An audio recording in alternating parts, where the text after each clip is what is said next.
Assalamualaikum warahmatullahi wabarakatuh. What's up, geng? Stay safe, happy healthy there ya. Geng, kita ketemu dengan beberapa milenial muda, militan Prabowo Subianto Djadikusumo. Ada di samping saya, Bro Bahtiar Sembayang, Ketua Umum kami Prabowo, dan di sebelahnya lagi ada Bro Ezar Al-Kafia, Sekjen kami Prabowo. Jadi kita mau bicara, ada tematik Bro ya? Siap Bang. Sehat ya? Alhamdulillah. Bro Ezar? Siap, insyaallah. Mantap. Jadi kita mau bicara tentang Prabowo, milenial dan UMKM.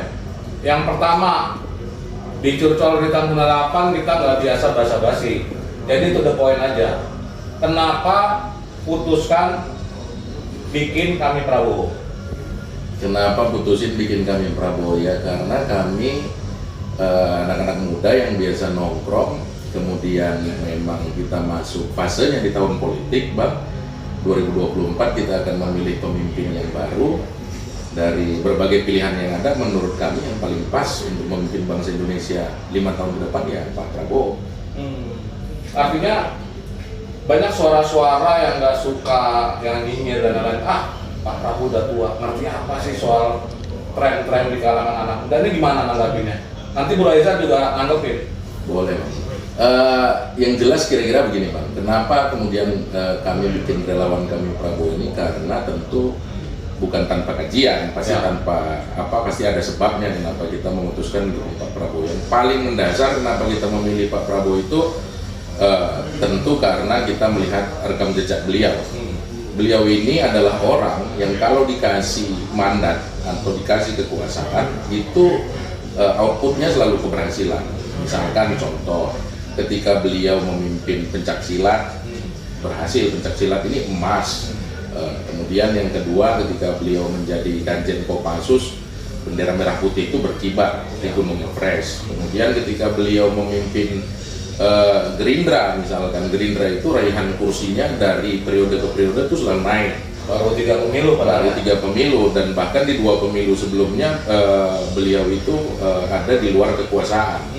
Tapi grafiknya itu selalu naik. Itu menurut kita justru beliau itu mampu mendapatkan kepercayaan dari masyarakat. Nah, ketika beliau sekarang memimpin jadi Menteri Pertahanan, kita juga melihat ada keberhasilan di dalamnya. Misalkan beliau mampu melakukan diplomasi atau membangun hubungan baik dengan negara-negara yang ada di luar sana.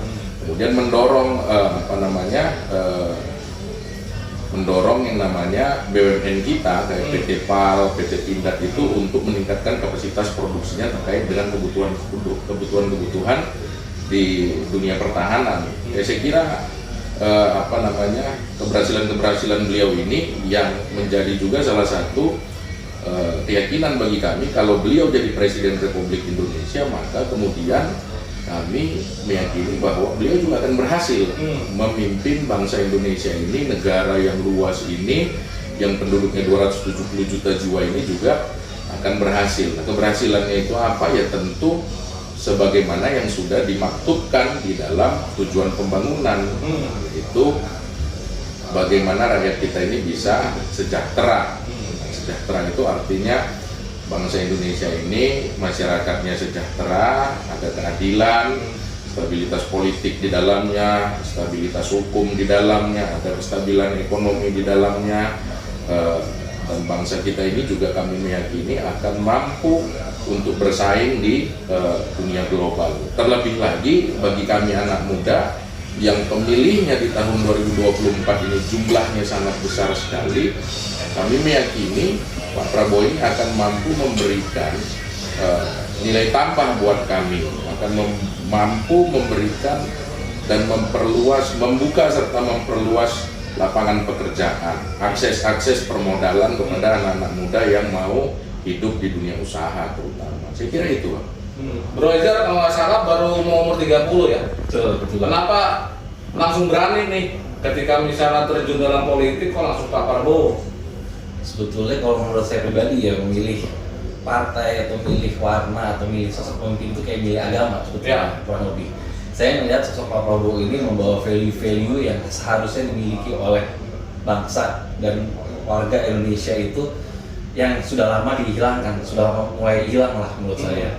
Menghormati yang tua, taat aturan dan lain-lain sebagainya, itu menurut saya hal-hal yang sudah mulai dilupakan oleh anak muda yang secara eksplisit masih sangat ditunjukkan Pak Prabowo, sehingga bisa dijadikan contoh dan role model yang menurut saya bagus. Dan kedepannya menurut saya bangsa Indonesia kalau mau besar harus memiliki pemimpin yang seperti itu, tata keramanya masih ada, menghormati lebih tua, tidak lupa sama yang kecil. Dan jadi menurut saya secara yakin dan 100% insya Allah siap berjuang untuk Pak Prabowo. Amin, amin. Seperti itu.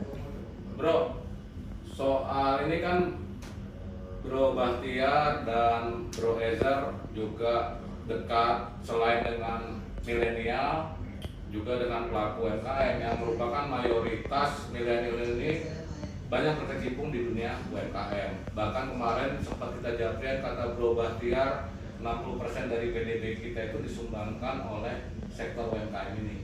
Nah, sebenarnya gimana? Misalnya keyakinan Bro Bahtiar, kalau Pak Prabowo Subianto jadi Kusumo menjadi penerus kepemimpinan Pak Presiden Joko Widodo, apa yang akan dilakukan oleh Pak Prabowo tentang dunia UMKM ini yang dalam tanda kutip banyak di dalam itu keterlibatan teman-teman milenial sentenial?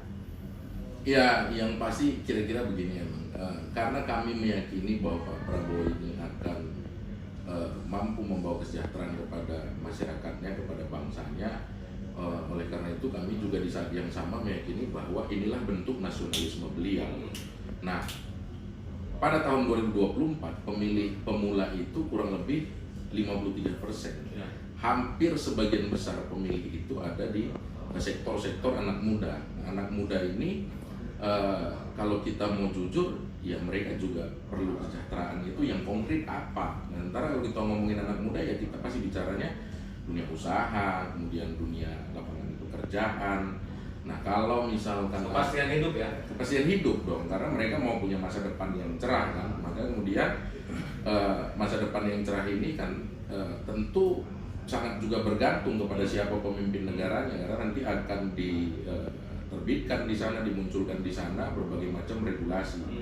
Nah, kami meyakini bahwa akan ada political will dari Pak Prabowo tentang yang namanya anak-anak muda ini, terutama di sektor UMKM. Karena anak-anak muda kalau dia lulus SMA atau dia lulus sarjana, kalau dia kemudian mau masuk dunia usaha, tentu mereka membutuhkan akses permodalan. Akses ini siapa yang bisa memberikan bantuan? Saya kira ya pemerintah yang nantinya mudah-mudahan dipimpin Pak Prabowo. Bagaimana caranya Pak Prabowo? Kami meyakini akan mendorong kepada akses keuangan untuk memberikan anak-anak muda ini nanti semacam bantuan permodalan, tentu dengan kemudahan-kemudahan, saya kira tanpa mengurangi syarat dan ketentuan yang berlaku. Kemudian yang dari sana, kalau anak-anak muda itu bisa mendapatkan kemudahan akses permodalan, maka kemudian anak-anak muda Indonesia ini akan mampu juga memberikan di saat yang sama memberikan kontribusi terhadap negara. Karena kalau kita lihat PDB kita itu 61%-nya itu disumbang oleh sektor UMKM. UMKM ini ada di kota sampai dengan pelosok desa. Dan COVID kemarin terbukti bisa bertahan ya. Dan UMKM ini adalah salah satu pondasi yang harus kita akui bahwa yang selalu menjaga bangsa dan negara, terutama di saat-saat negara mengalami krisis keuangan, kemudian atau krisis ekonomi, apalagi kita sedang menghadapi ancaman resesi ini kan di tahun ini, di tahun depan. Oleh karena itu saya kira UMKM ini menjadi salah satu faktor yang amat penting untuk kemudian bukan cuma untuk diperhatikan, tapi juga untuk dikembangkan. Nah, kita meyakini karena nasionalisme Pak Prabowo ini tinggi, dia pasti akan peduli terhadap kemajuan anak muda, terutama di sektor UMKM yang menurut kami anak-anak muda zaman sekarang melihat bahwa anak-anak muda ini sekarang tertarik dengan dunia usaha, dunia bisnis ini, interestnya sangat tinggi sekali. Kenapa? Karena kalau kita menjadi pengusaha, misalkan kita menjadi owner, di saat yang sama kita juga membuka lapangan pekerjaan, kemudian yang ketiga kita menggerakkan ekonomi, dan yang terpenting kita juga memberikan sumbangsi kepada negara dari sisi angka pekerja, kemudian di saat yang sama kita memberikan sumbangsi berupa pajak, baik pajak penghasilan, pajak produk dagangan kita. Saya kira itu, Pak. Ini terkait dengan gagasan Pak Prabowo yang sudah dituangkan kemarin di buku yang terakhir itu Paradoks Indonesia dan Solusinya. Dan tadi mengitir Bro Bahtiar bilang ada tristabilitas, stabilitas ekonomi, politik, dan hukum. Nah ini gimana? Tadi saya pengen ngitir tadi penjelasannya seperti apa stabilitas tadi dikaitkan dengan tema kita hari ini. Iya, saya kira Bang, semua kegiatan atau giat atau aktivitas ekonomi itu bisa kemudian jalan dengan baik, dengan santai dan berkembang kalau dalam satu negara itu iklimnya juga baik. Nah, yang saya maksud dengan iklim ini adalah stabilitas. Ya. Stabilitas itu yang mana ya? Hukum ini hukum itu menjadi panglima Ya. di negara kita. Kemudian politik kita ini nggak gaduh, nggak ribut, sehingga mau menjalankan aktivitas sehari-hari baik usaha, kerja, berkebun, bertani, beternak itu kemudian menjadi nyaman. Kemudian ya stabilitas ekonomi artinya ekonomi kita ini dalam kondisi yang baik tentu kan ya. Jadi saya kira Pak Prabowo mampu mewujudkan bahwa ketika dia menjadi presiden, ketiga stabilitas ini menurut saya akan mampu dia wujudkan sehingga bangsa kita ini ke depan akan semakin baik. Setelah era kepemimpinan Pak Jokowi, kita akan semakin nyaman untuk melakukan segala aktivitas di rumah kita, di lingkungan sekitar, atau di kantor, atau di dunia usaha dan seterusnya. Ini ke samping dulu, Bro Aizar, sekjen itu kan biasanya di internal organisasi itu yang menjalankan ini itu ya. Nah kami Prabowo ini udah dari berapa kota, provinsi, dan apa yang akan dilakukan dalam waktu dekat ini? Insya Allah sih kalau per hari ini sudah ada 3 daerah ya. Kemarin kita sudah di Jawa Timur, habis itu Lampung, dan dalam waktu dekat dalam minggu ini ya Bang ya, itu ini tuh kurang lebih di Jakarta. Terus di dalam waktu dekat ini pun kita ada target 5 lagi lah. Jadi dalam waktu dekat ini kita minimal 10 daerah. Artinya nyambung tadi yang dibilang Ketum tadi, apakah akan ada pelatihan-pelatihan kan anak muda untuk menjembatani, ini kan namanya ada rentang waktu. Nanti ketika Pak Prabowo Subianto jadi Kusumo meneruskan Pak Jokowi jadi presiden, artinya sumber daya manusia dari teman-teman kami Prabowo dan milenial sudah lebih siap untuk membantu nanti. Itu ya. Jadi sudah mulai jalan. Dan pertanyaan berikutnya saya pengen tahu juga nih, apa Bro Bahtiar Sebayang, ini kan politik identitas sudah marak.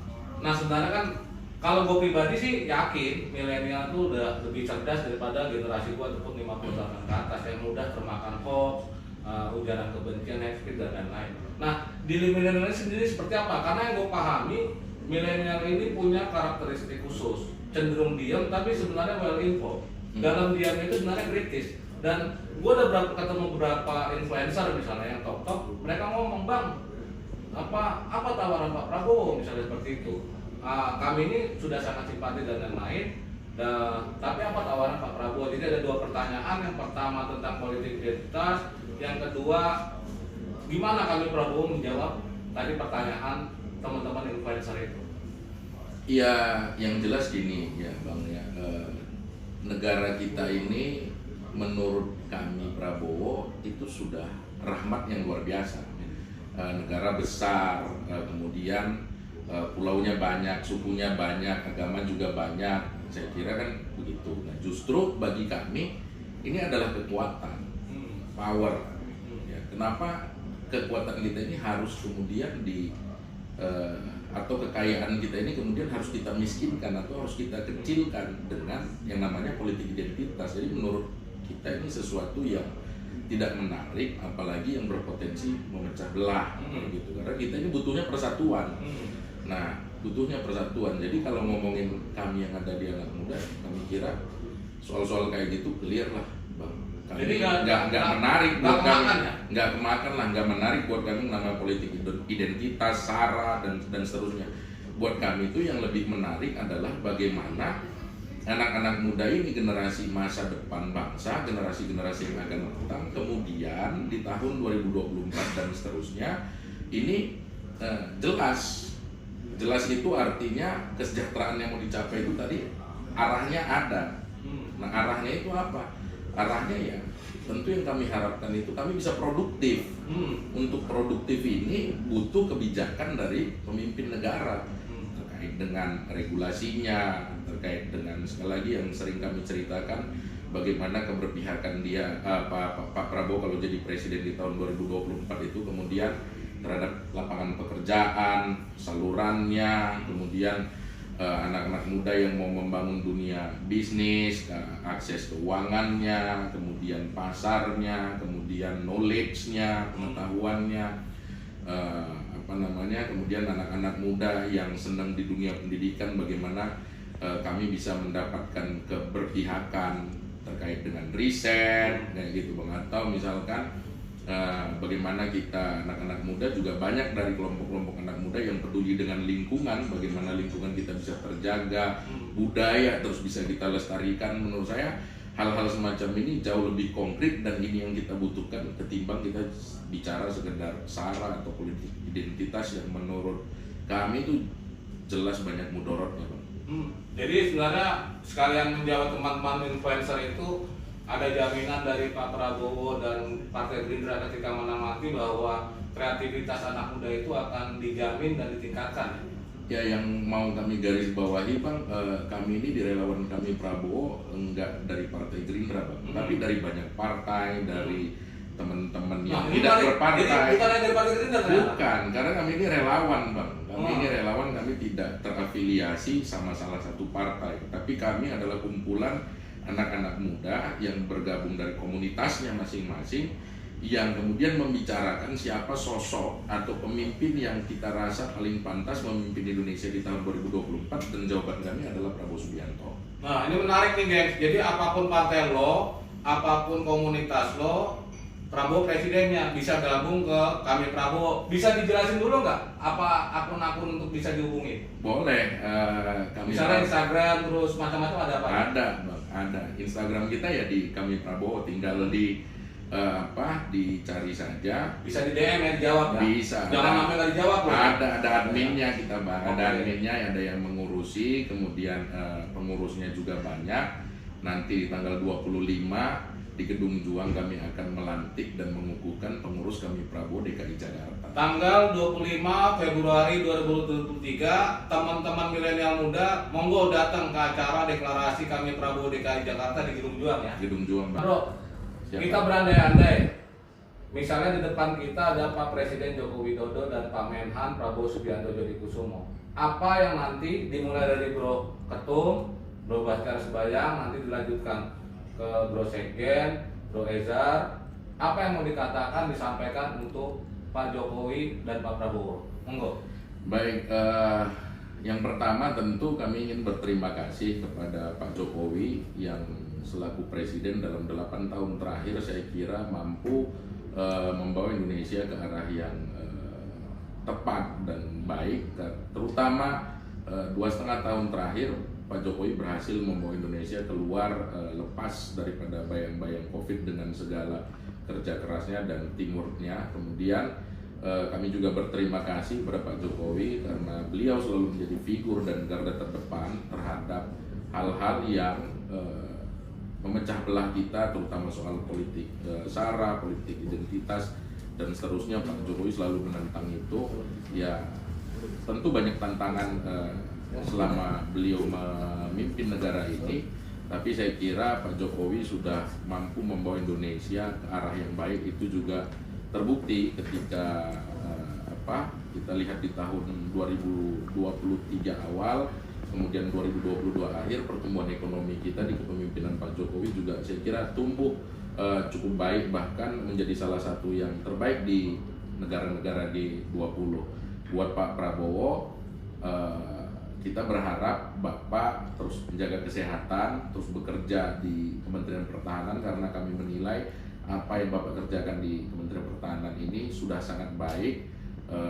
Selanjutnya kami juga berharap Bapak terus menyemangati anak-anak muda Indonesia, dan yang paling penting Bapak bersedia untuk mencalonkan diri Bapak menjadi calon presiden di tahun 2024, karena kami meyakini bahwa Pak Prabowo mampu memimpin bangsa Indonesia ini lebih baik ke depan di masa-masa yang akan datang, terutama bagi kami kelompok-kelompok anak muda yang masa depannya masih panjang, dan kami titipkan beban itu di Pak Prabowo Subianto. Keren. Bro Ezar, monggo. Kalau ada Pak Jokowi dan Pak Prabowo di depan. Kalau ada Pak Jokowi ya, mungkin tidak banyak sih Bang. Intinya terima kasih atas semua yang telah Bapak lakukan untuk negara ini selama masa kepemimpinan Bapak, dan terima kasih telah menjadi figur yang luar biasa untuk Indonesia. Dan untuk Pak Prabowo, mungkin insya Allah Pak, ini waktunya Bapak, kita semua akan siap dan setia kawal sampai dengan sampai menuju. Insya Allah negara ini membutuhkan pemimpin yang luar biasa seperti Bapak untuk kedepannya bisa lebih besar lagi. Oke, keren.